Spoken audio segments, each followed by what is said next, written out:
Are you trying to choose between Wati and AiSensy? You're not alone. Many people want to know which tool is better for their needs.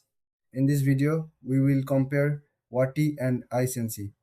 Both tools help businesses connect with customers through messaging.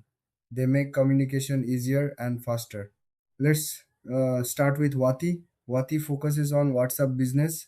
It allows companies to send messages, automate replies, and manage customer inquiries. It's user friendly and great for businesses that want to enhance their WhatsApp presence.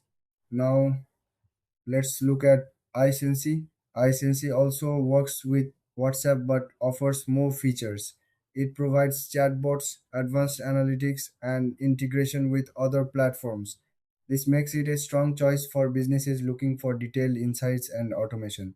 So, what are the main differences? Wati is simpler and perfect for small businesses. iSensy is more complex but offers extra features for larger companies. When it comes to features, Wati has basic automation and message templates.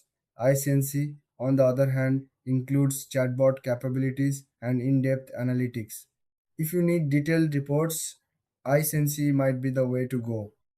Pricing is another factor.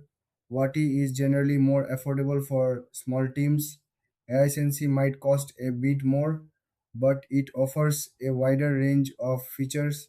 So who should choose what?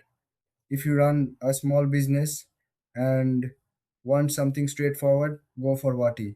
If you need more advanced tools and analytics, AI Sensei is the better option. Thanks for watching.